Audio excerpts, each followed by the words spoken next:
ഫെബ്രുവരി വന്നിട്ടുള്ള വ്ളോഗ് നിങ്ങളൊക്കെ കണ്ടിട്ടുണ്ടായിരിക്കും. അപ്പോൾ അവൻ കുറച്ച് സാധനങ്ങളോടെ കൊണ്ടുവന്നിട്ടുണ്ടായിരുന്നു. അത് പൊട്ടിക്കാൻ എനിക്ക് സമയം എടുക്കാൻ പറ്റത്തില്ല, കാരണം എനിക്ക് ആക്രാന്തം കാരണം ഇരിക്കാൻ വയ്യ. അങ്ങനെ അവൻ കൊണ്ടുവന്ന ഒരു താക്കോൽ മുട്ടായൊക്കെ ഉണ്ട്, ഒരു പൂട്ട് മുട്ടായൊക്കെ. അപ്പോൾ നമുക്കിത് പൊട്ടിച്ച് നോക്കാം.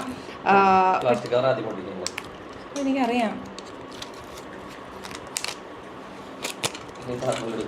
ഇങ്ങനെയാണ് കേട്ടോ സാധനം ഇരിക്കുന്നത്. ഫോക്കസ് ആവോ? അപ്പോൾ നമുക്കിത് പൊട്ടിച്ച് നോക്കാം. ഇവിടെ ഒരു ഹോളുണ്ട് കേട്ടോ, നമ്മളിങ്ങനെ കീടുക. അപ്പം ഇതിങ്ങനെ തുറക്കും. അപ്പം നമ്മൾ മിഠായി എടുക്കും. ഓ, ഇതെനിക്കറിയാം ഈ മിഠായി. ഇതൊരുമാതിരി ഗ്ലൂക്കോസ് ടൈപ്പ്. ഇതിൻ്റെ ഗ്ലൂസ് പൊടി.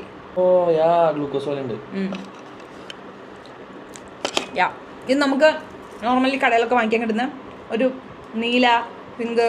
പക്ഷേ കുറച്ച് വെറൈറ്റി എന്ന് വെച്ചാൽ താക്കോലുണ്ട്. ഈ താക്കോല് പോയാൽ ഇത് പിന്നെ നമുക്ക് കിട്ടത്തില്ല. സോ അത്രയേ ഉള്ളൂ. താക്കോൽ മുട്ടായി കൊള്ളാം.